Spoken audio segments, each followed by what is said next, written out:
So, Boker Tov, Bruchim Habayim. Welcome, everyone. Great to be with you again this week as we do a little bit of study. Elaine, I hope you won't mind my mentioning a good friend of mine, Elaine Schiff, is joining us today. She just lost her father last week, and I mention that because, first of all, we offer our condolences, and her father, Isaac Jessen, was somebody who was incredibly involved in the Jewish community in many different ways, and I know education for him and his wife, something very important. All their kids pursued education in many different ways, and it's my great honor to dedicate this class today to your father's memory, Elaine, and I hope you continue to be comforted by the life he lived and many of the values that you continue to take on from him. Yehi zichro baruch. Thanks, Michael. That's really nice. Thank you.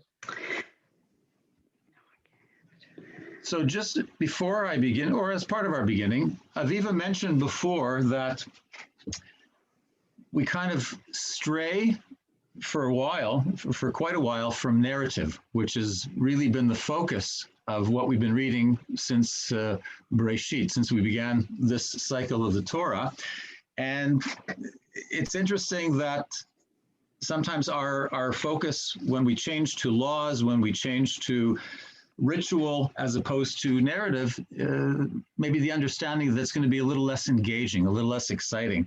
I wouldn't say on the contrary, but I would say that there are some fascinating aspects of the rituals and the rules and the laws that we're going to be considering in the coming weeks, because they're a reflection of perhaps some of the things that the narrative has hinted at and things that have come up when we discuss the various events and stories and about the patriarchs and matriarchs and Moshe, of course, leading up to Torah at Sinai. So we'll kind of explore that issue as well, but I'm glad you mentioned that, Aviva. Barb, I'll get to the questions that you asked at the end later on. That's fine. Okay, no problem. If that's okay with you. No problem. First thing I want to ask, do all of you have a Chumash with you? If you don't, okay, if you don't, of course, we're studying, we're going to start, at least refer initially to Parashat Mishpatim.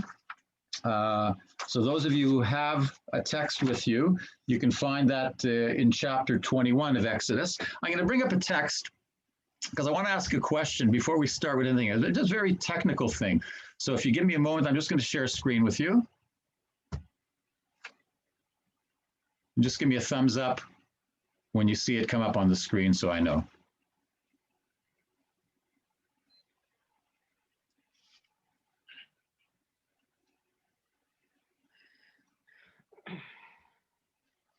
Okay, just 1 second.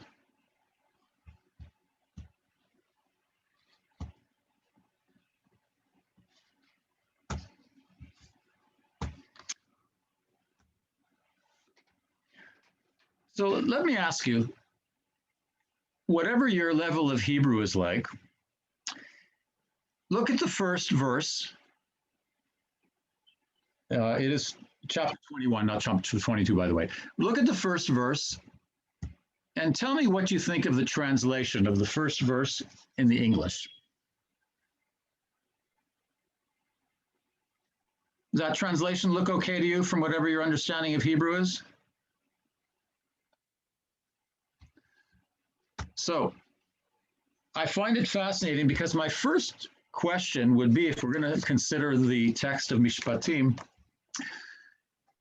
the first word is Ve'ele hamishpatim asher tasim lifnehem. And it's amazing how many of the translations from all various sources, including the Eitz Chaim, which we use on a regular basis, and the Sefaria website, from which I took this text, it says, these are the rules that you shall set before them. But it's missing the conjunction, v. It's missing, and these are the rules that you shall set before them. So you might wonder, what's the big deal about the and why do I even mention it? So let me read something to you that Rashi says right at the beginning of Parashat Mishpatim.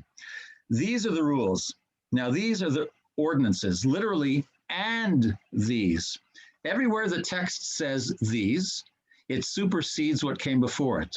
Wherever it says and these, It supplements what came before it.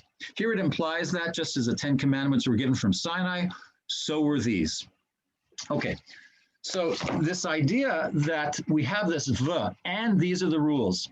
The question of why certain editors have chosen to leave the v out is another question in itself. I won't deal with that so much, but the fact that the v is in the Hebrew text is very significant, not just according to Rashi, but according to many other commentators.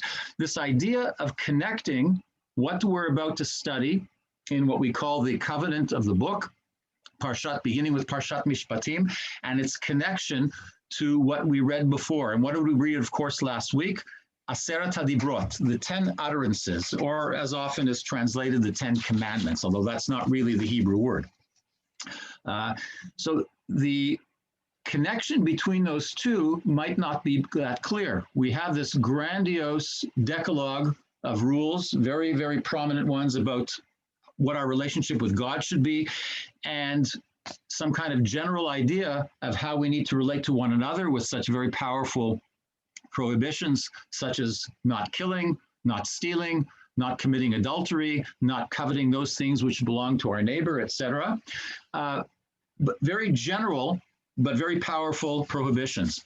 And then the Parashah, the Torah is trying to say, Ve'ele amishpatim. And this, we've just declared this grandiose scheme of how we relate to God and the rest of humanity, but we got to get down to details. Ve'ele. And so these are the rules. Now that you have an idea of where we need to be going in terms of how we live our lives in a very general direction, now you need to know, how do you go about doing that? What does that mean? What does it mean not to covet? What does it mean not to steal? What does it mean not to murder? You may say, well, that's pretty clear, but anyone who has any familiarity with legal definitions and terminology knows that those are incredibly broad prohibitions. We need to know exactly how that plays out in our day-to-day lives.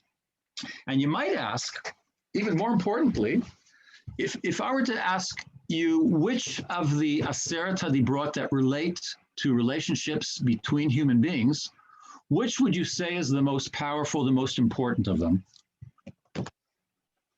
Let's say from the last half, you've got respecting your parents, you've got not killing, not committing adultery, not stealing, not coveting.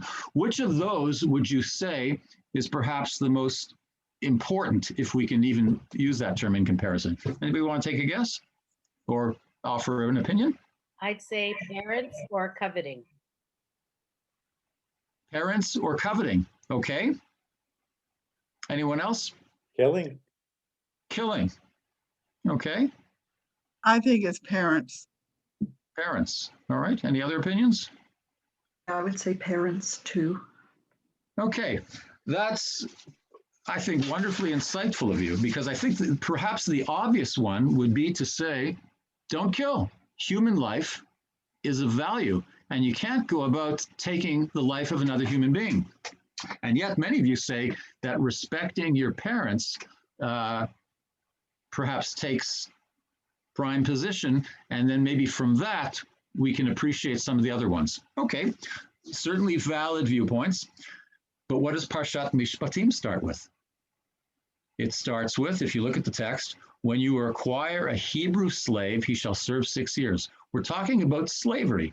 Now, where is slavery mentioned in Aseret HaDibrot? It may say, you shall not steal, and there is a phrase later on, Vigonev ish et amato, somebody who steals in terms of kidnapping somebody. There's a certain prohibition in Mishpatim that refers to that. But the Aseret HaDibrot don't refer specifically to slavery. It doesn't say you shall not take a slave. You shall not own another human being. It doesn't say that explicitly. So why do we begin with slavery here? So a number of the commentators say it's quite clear. What could the Israelites possibly appreciate more than anything else after spending, at least according to tradition, 400 years in Egypt, much of that time spent in slavery, subjugate to inhuman conditions? What would they appreciate? They would appreciate this idea of slavery. That's what you got to start with. You have to start, if you want to get down to details, you've given this large scheme of how to live our lives. But if you want to go down to details, the thing that Israelites will understand more than anything else is slavery. What does it mean to be a slave? And when you bring up the whole subject of slavery, we often talk about twitches. When we say something, people respond with body language.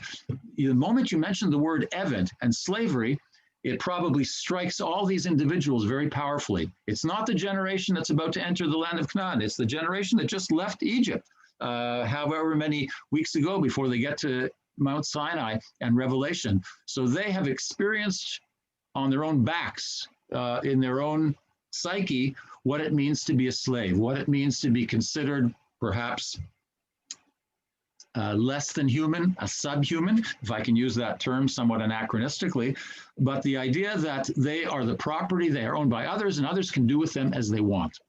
So the Torah begins with this idea of slavery, and once it's gotten the attention with the beginnings of details of these laws, then it can go on to other things, which are, of course, very powerful. It talks about murder afterwards. It talks about how you deal with your parents. And interestingly, the murder it starts about somebody who hurts or kills physically their parent. So it's fascinating, the combination of those two immediately after the issue of slavery.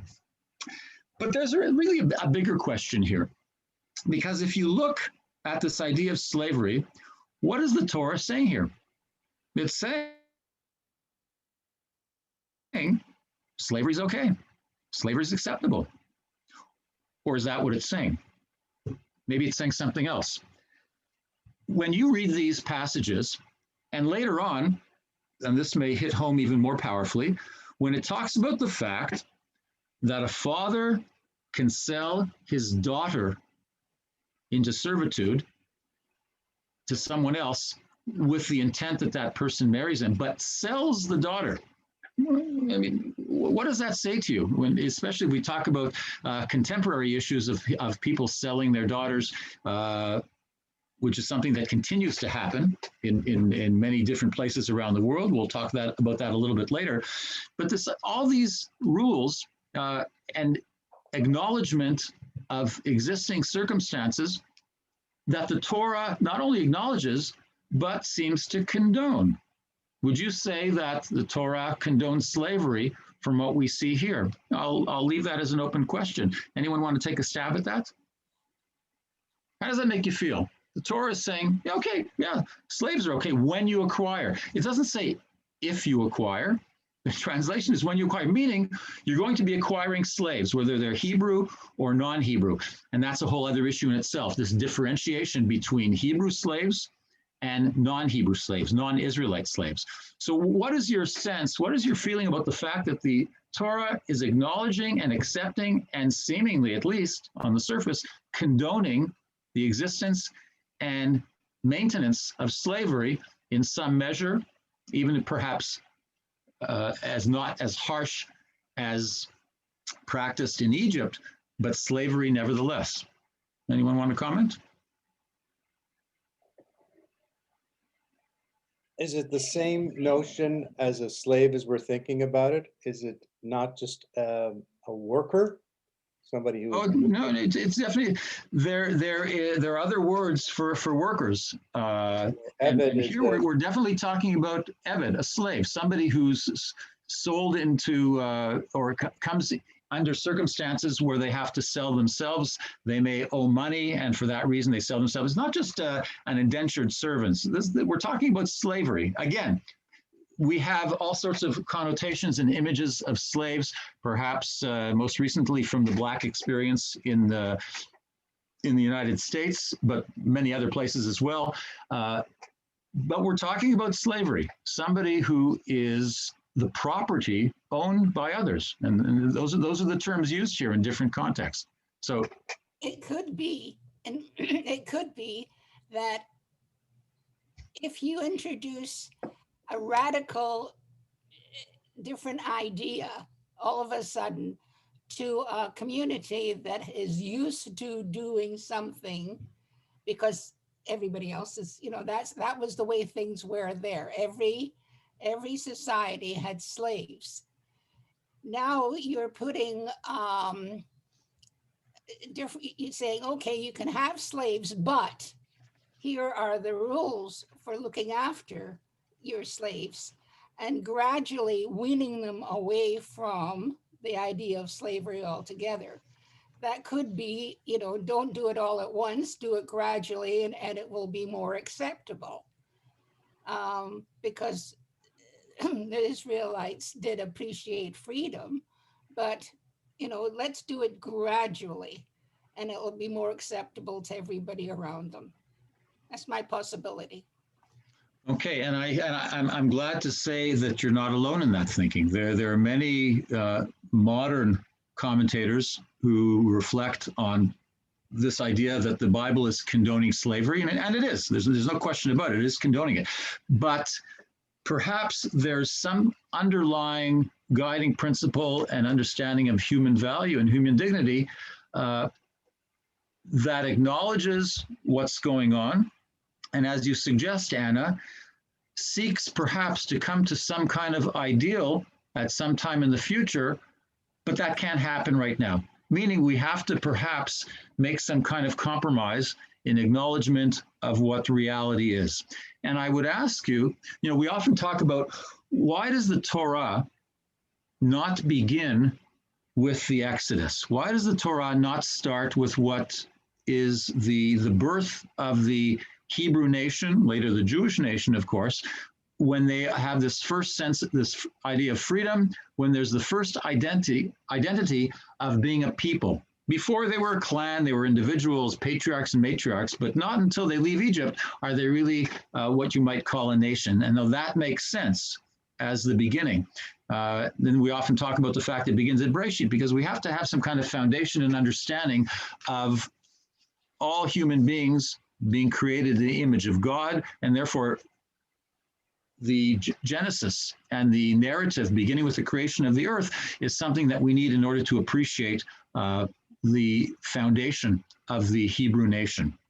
But I think there's something much more powerful as well, because if we started here, you might say, well, let's start off with a clean slate. We have our nation as such. We've just left Egypt. We're free. Let's start with the world as it should be, not the world as it is. Starting with and understanding how the world develops from the time of the creation of the earth until this time and into later generations gives us a sense, at least, that there's some kind of development, even if occasional relapses in that development, but there's some kind of progression of humanity over time. And the acknowledgement of the existence of a world that is not ideal, whether it includes slavery, the treatment of women not as equals, and many other elements that today are rather painful for us to look at. That's part of the Torah's role and task of seeing the progression and encouraging and promoting the progression of humanity, if through the Jewish people, but perhaps in a more general and universal sense as well. And we can only appreciate that if we're willing to acknowledge where we are at different stages in that narrative, beginning with creation, and and what our role is and our performance in perhaps working towards something more ideal. So when you asked, does the Bible condone slavery? And if you were to take everything in the Bible in a literal sense and say, if laws existed in the Bible, then they're relevant today. We can't change that. And yet, when we look at slavery, we see these very seemingly harsh rules, but perhaps, as I said, compared to what was going on, what the Israelites had experienced in Egypt, and perhaps the general experience of slavery in other civilizations and cultures at the time as well, there's an effort by the Torah through these laws to, even through slavery, to acknowledge that humanity, every human being, has an element of dignity, has an element of the image of God. So why is slavery acceptable? Because I think, as Anna suggested, that's the way of the world. And to go through dramatic type of revolutionary action it's perhaps something, as we see often in those cases, something that might not be sustainable.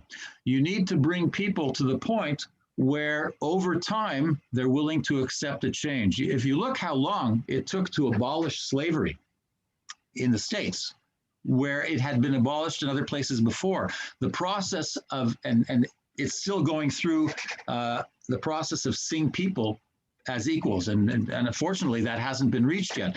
But the hundreds of years that it's taken even to get to the point where the United States is today with regards to its regard to the Black population, that's something that's taken time. And had we see the catastrophic result of trying to overthrow that institution in the Civil War, had perhaps, and I would only see this as pure speculation, but had a more gradual approach, unacceptable to many in the North at the time, been taken, perhaps the length of time that it has taken might have been greatly reduced. And maybe that's the view of the Torah. To overthrow something that people are used to and that people are comfortable with, as unacceptable as it may seem to us, is probably, and in most instances, not something that is going to be sustainable in the immediate term. And so what I'm saying, and I think what the Torah is suggesting, that overthrowing an institution that is familiar and with which people have become complacent is something that probably won't be acceptable. You have to convince people that something needs to change. And that is rarely something that is accomplished in a sudden manner without education, without bringing people to the point where they realize that this practice is inappropriate. This practice is not what an ideal world should look like. So the Torah is willing to... Can I ask a question? Ruth, 1 second, Ruth. The Oh, Torah sorry. condones slavery at this point. It's willing to accept and condone the treatment of women in an unequal manner because the idea is to educate people to what God, depending on your theology, had in mind when creating the world and setting human beings on this earth, not to give them a set of rules that suggest an ideal world according to God's vision, but to set them in a place where they themselves have to learn how to develop a world that is most effective, that works, and that eventually perhaps will come to the point where all human beings understand that they were created with a spark of the divine in the divine image and all have that same and demand that same human dignity.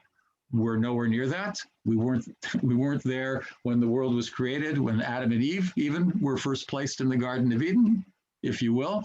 And certainly following the Exodus of Egypt, neither the Israelites nor the rest of the world was in a place where they recognized and acknowledged that egalitarian approach to human dignity within everyone. And so there's a process that humanity needs to go through in order to internalize that aspect of human dignity. It can't happen in a revolutionary move where everything is overthrown. There's enough opposition, as we see throughout history, that's going to prevent that from taking hold, and there'll be relapses if we don't do it in a proper manner. That's something that Rabbi Yitzhak Greenberg suggests. I just want to read something to you from something he wrote on Parashat Mishpatim.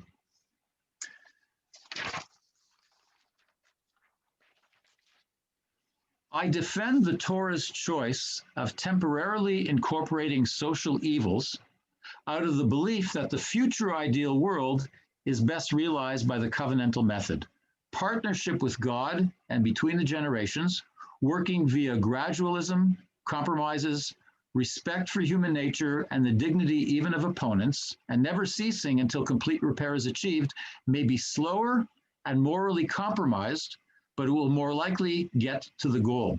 I acknowledge the heavy human cost along the way.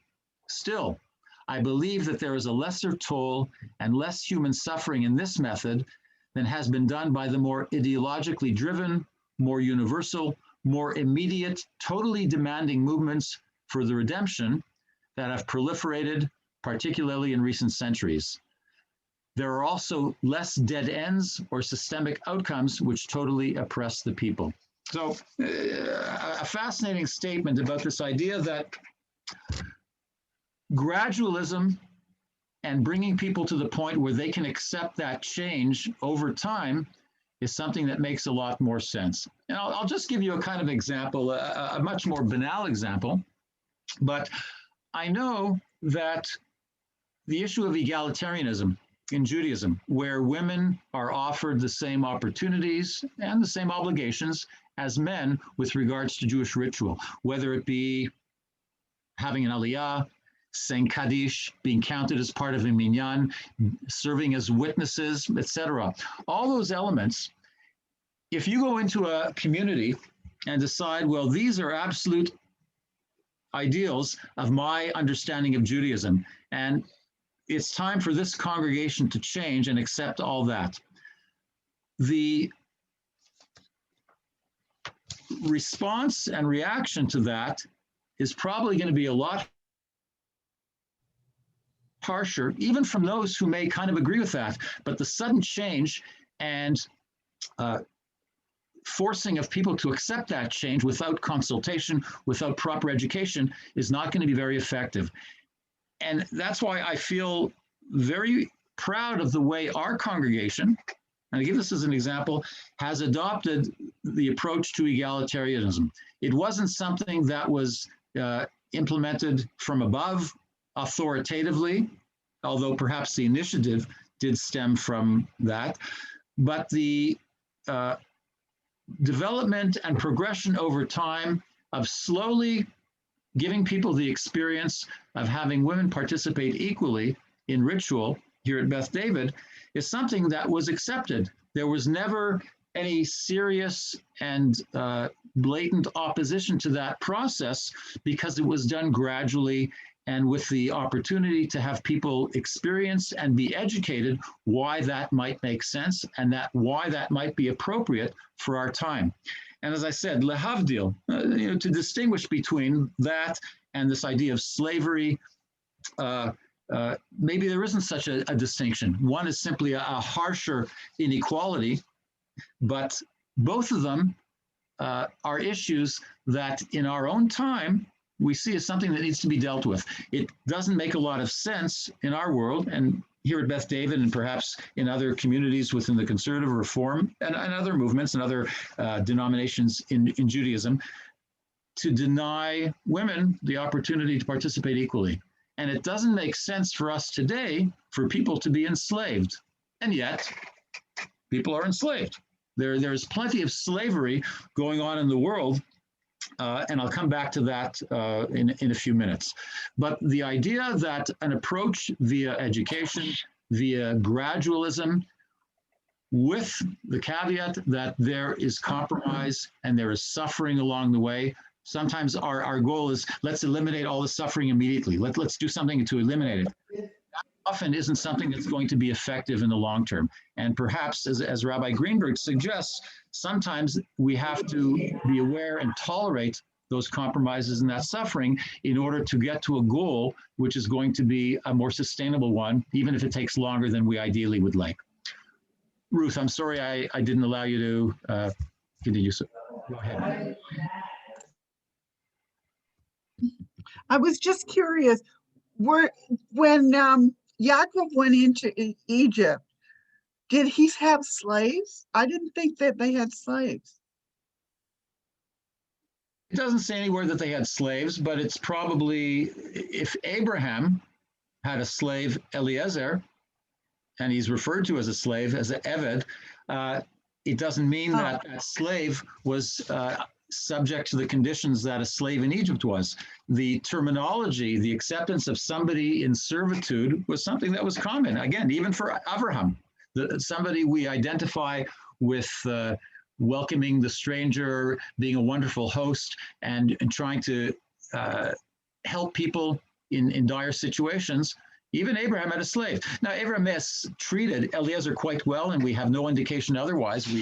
There seems to be a respect that Abraham had, but nevertheless, there was this idea that somebody was, in a sense, belonged to someone else, was their property. So it doesn't give great detail about the fact that Jacob and his sons may have had slaves, but it's most likely that they did. They're simply not mentioned in any explicit way.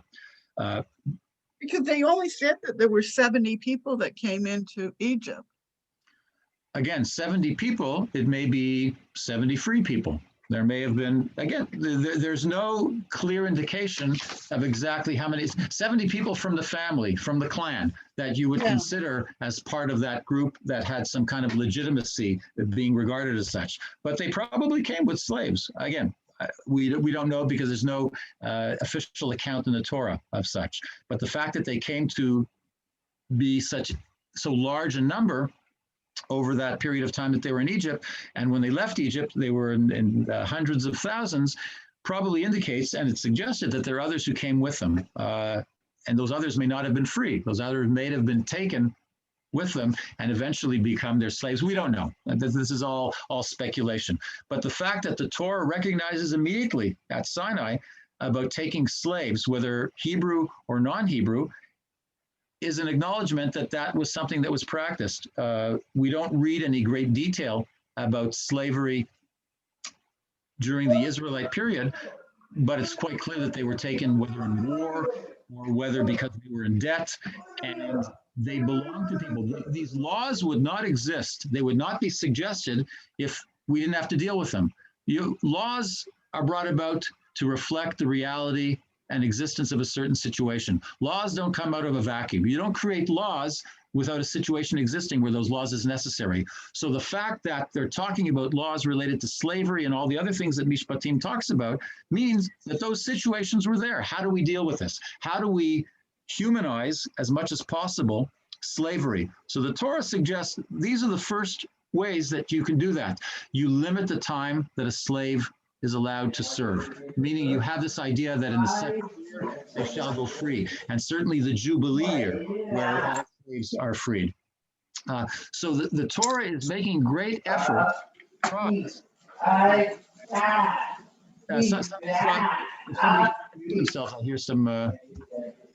Okay, so the Torah is taking steps to humanize this experience of slavery through the acknowledgement that it exists. It's going to continue to exist, but we need to do something about it to show people that it doesn't have to be as harsh as it was in Egypt. So the idea that there's a limited amount of time, how you treat the wife and children of a slave. And what I would say with perhaps, we can just take a quick look here. If we go down, 1 second. There's an interesting law here when it talks about what if somebody over here, but if the slave declares, I love my master and my wife and children, I do not wish to go free. So what does he then do? The master shall take him before God, not so much before God. The word is lifnei ha-Elohim. Elohim is a word that designates also the court, the judge, meaning in public. And they'll pierce his ear with an awl, he shall remain the slave for his life. So you might say, all right, what's the big deal about that? When we go to Deuteronomy, later on, there are changes in some of these laws related to slavery. One of them is when it talks about if a slave wants to remain with his master, they don't do it before God. They don't take him to the judge. They do it in private, meaning there's this aspect of perhaps preserving a certain dignity. You don't take this person, even if of his own free will and choice, he decides he wants to stay with his master, because he doesn't see himself as able to sustain himself financially, economically. He's been used to working as a slave. Everything's provided for him in a certain way, and he's afraid of perhaps going out on his own and supporting a family. Now, we don't think of it in those terms. We would say, how could a person want to remain a slave? Well, I don't need to tell you of situations where people have become dependent on someone in their lives. And even though they realize it's perhaps not in their best interest, they're afraid to leave the comfort of the familiar and the secure, as painful as it may be, because they're afraid of what might be out there and how they might be able to fend or not be able to fend on their own. There are plenty of situations of that in family life as well. So this idea that a slave wants to remain a slave is not such a strange thing. But how do we maintain the dignity of that slave? We don't have to do that, make a big public deal of the fact that the slave has decided to remain a slave. Keep respect the privacy and the dignity of that slave as much as you can. So there are changes in Deuteronomy that already reflect a certain development and progression of how we deal with slavery, meaning that we've moved from certain laws and acknowledgement of reality to a better place with regards to slavery. An incredibly gradual improvement, but an improvement nonetheless. And this brings me to another point that I mentioned before. When we look at the Torah and when traditionalists consider the Torah, they say whatever is there is still relevant today. But that really isn't the case, because even in the Torah itself, we see changes. We see what look to us to be contradictions. And those contradictions are there because things have changed, even from the time of the beginning of the Torah, even from the laws that are laid down here in Mishpatim and throughout the rest of Exodus and Leviticus. When we get to the end, about to enter the land, and however we see the editing of the book of Deuteronomy, there is a change. There's a different approach. There's a much more humane approach to certain laws, not just with regards to slavery, but in other areas as well. And the idea that the reality has changed even from one generation to the next is an indication that our responsibility as those who take on the Torah and its laws and instructions are to continue to see that progression and to work towards that progression. And so we have very specific and detailed laws, but what are the principles underwriting that? What are our guiding principles in terms of what we should be doing and how we see the laws? So I just want to bring a couple of examples to you. We talk about the fact when people lend money, and this is another one of the laws in Mishpatim. If you lend money to my people, to the poor among you, do not act toward them as a creditor. Exact no interest from them. If you take your neighbor's garment in pledge, you must return it to him before the sun sets. So what are we saying here? When we talk about property, we often assume that property, whether human or items, that's our property. We can do with it as we want. But here they're saying, no, it doesn't make a difference if your neighbor owes you something, and to have that until that person is able to pay it back, if all they can give you is their garment, then you would assume, well, I'll take the garment and that's mine. And until they're ready to pay me back, they're not getting their garment back. But the Torah is saying something incredibly powerful. If you take your neighbor's garment in pledge, you must return it to him before the sun sets. Think of that today. If you took something as collateral that person needs, because that's all they have, would you ever think of giving back that collateral at night because the person needs it, a garment? So they're saying here, the dignity of that person who is in debt takes precedence. Yes, it's yours, that garment, but you have to give it back to him before the sun sets, because that person needs that garment in which to sleep or to cover themselves up. And so that recognition and acknowledgement of human dignity, even within the prioritization of property and ownership, is something very powerful here. And there are perhaps more general statements about how we need to relate to human beings, even within the framework of slavery and property. So what does it say here? In Leviticus 25, it says, "For they are my servants whom I freed from the land of Egypt. They may not give themselves over into servitude. You shall not rule over him ruthlessly. You shall fear God." So what's it saying here? Look, we acknowledge the fact that there's slavery. And these are the laws in order to make it as humane as possible. But underneath this all, you have to be working towards something more ideal. This is only a compromise, as Rabbi Greenberg suggests. This is only an acknowledgement of the fact, and as Anna mentioned wisely, this is the way things are. If we try to get rid of it all at once, it's not going to work. So keep in mind, those who came out of Egypt, they're my servants. They're not human servants. They're servants of God, whom I freed from the land of Egypt. They may not give themselves over into servitude. Meaning, the ideal eventually towards which we're working is that nobody should be allowed to give themselves over into servitude from whatever circumstances, whether through war, whether through debt, because they're all servants of God, meaning they're all equal and nobody has a greater status than anyone else.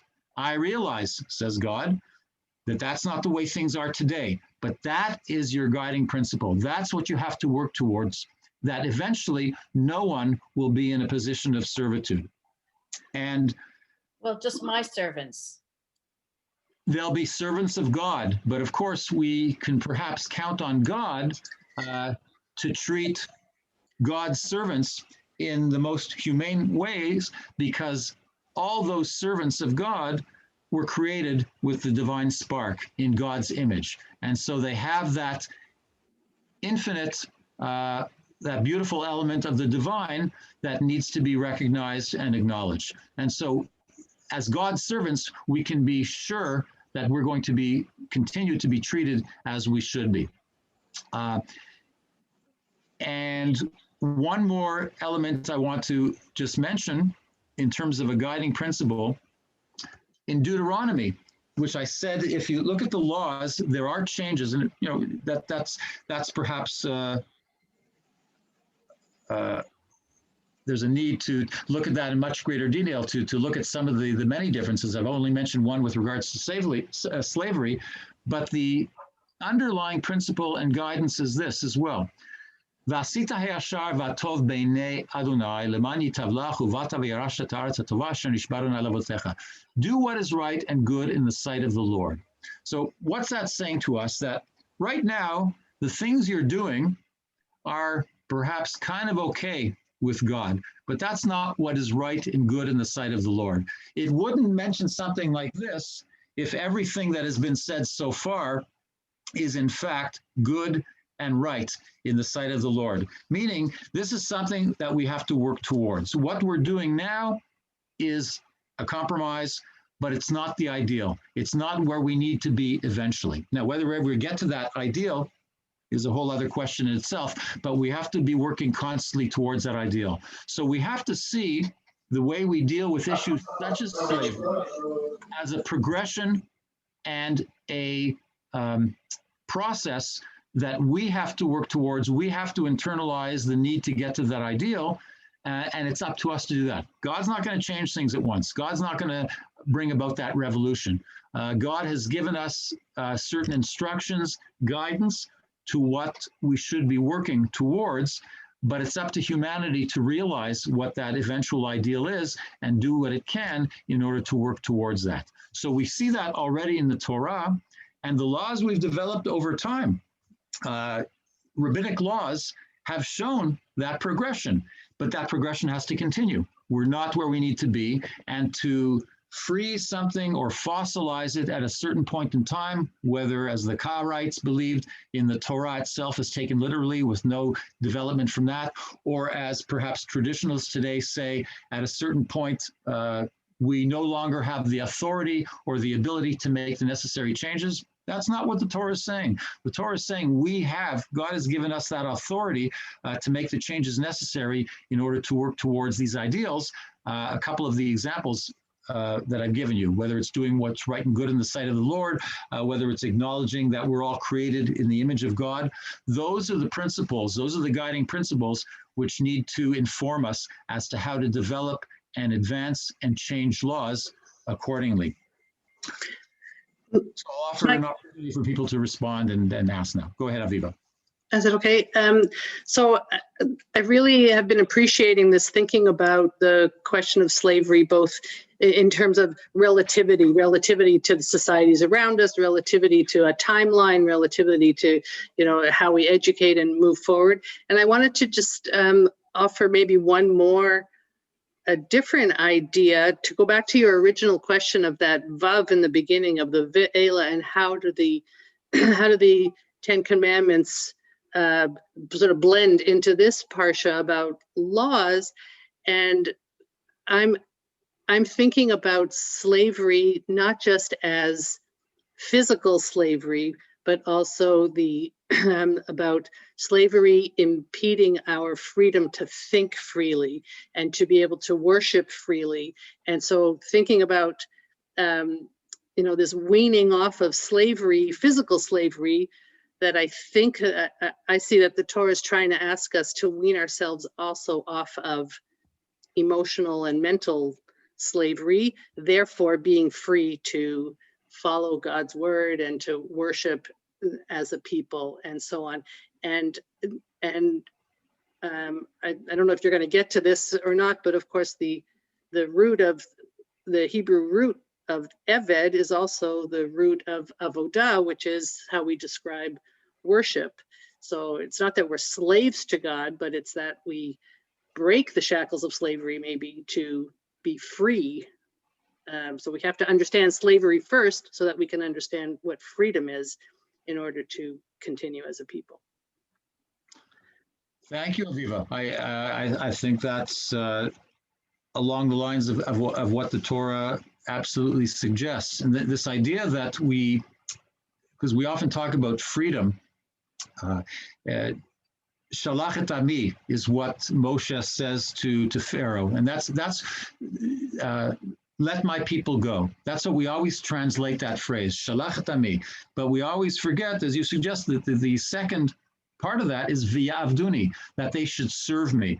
And serving, not in the form, as I think you wisely suggest, not as slaves, but as those who appreciate their freedom in order to take on responsibility. We're not free in an absolute sense. And freedom in an absolute sense, I'm not sure that it exists unless you live in a vacuum or on your own. But freedom to be part of something, to take on responsibility for the world.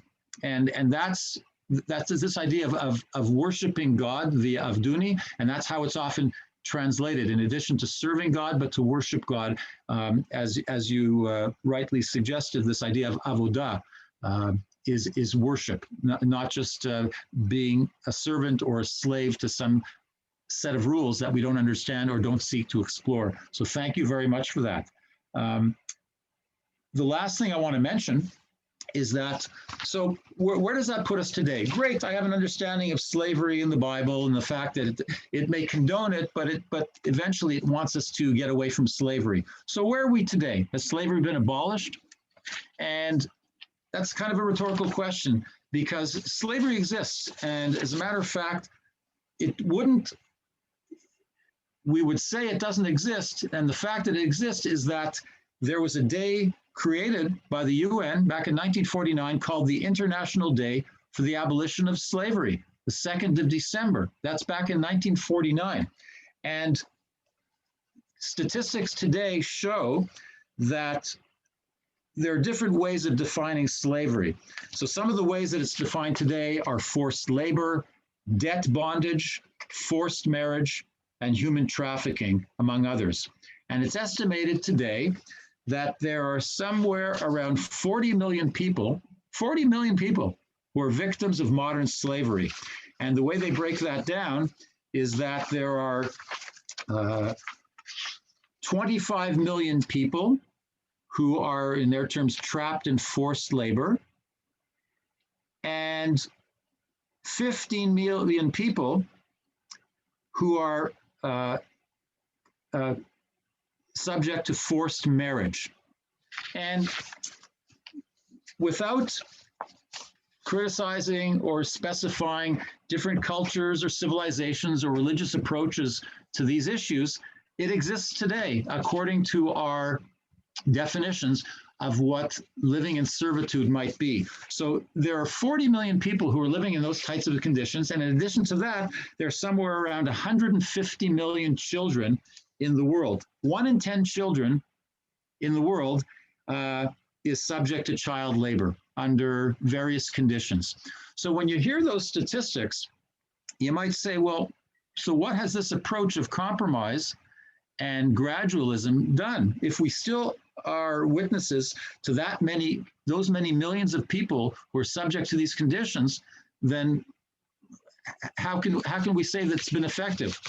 Well, there have been many societies where that issue of slavery and servitude and forced labor are not in the numbers that they might be had this approach not been taken. We don't know. But what it does say is that there's a responsibility, as we said before, that we need to do something about it. There is something called, I'm not sure if you've heard of it, 50 for Freedom. Anyone heard of that organization? It's an organization that is trying to ratify in as many nations as possible a protocol which deals with forced labor throughout the world. So to this point, as far as I know, it was something that was begun in 2014.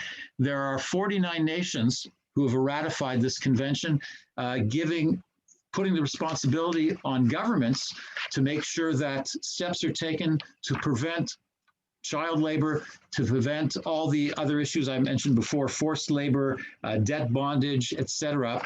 And they're trying to get as many nations as possible to ratify that and make that commitment and provide the resources to deal with those issues within their own borders.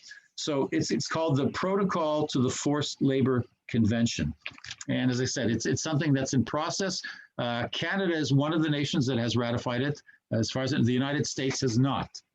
So, and there are other issues why different countries may not have done it because of connections with the UN, et cetera. I won't get into the political elements of it, but the fact that only 49 nations to this point have ratified that convention and prioritizing dealing with forced labor, bondage, et cetera, is something that should be troubling to us and towards which we should be working. So whatever you do with that on an individual, on a lobbying mode, it's something that I would suggest you do further research into, because if we want to take these laws seriously, you know, we are very proud often of the humane laws that we find in the Torah, even if sometimes, like the ones we read at the beginning of this Parsha, are somewhat difficult to swallow.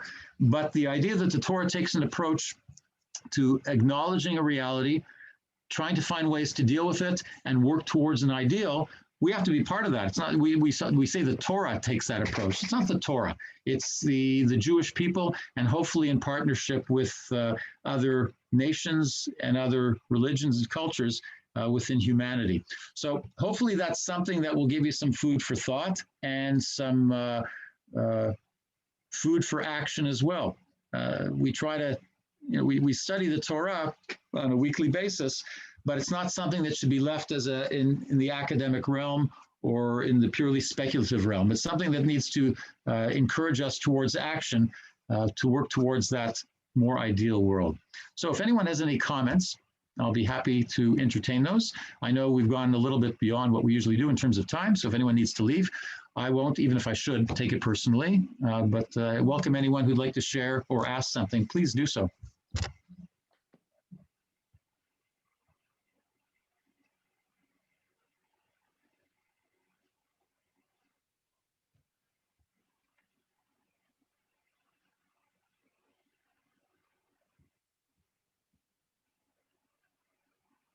All right, I like that pensive look on all your faces, and that's perhaps the best thing that we could work towards, at least at the moment.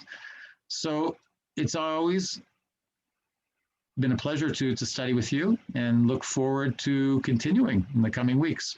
By the way, if there's something within a specific Parsha that any of you has an issue with or would like to bring up, don't hesitate to either email me in advance so we can make a point of dealing with that, or certainly in the course of our study, even if we haven't broached that subject, don't hesitate to do so.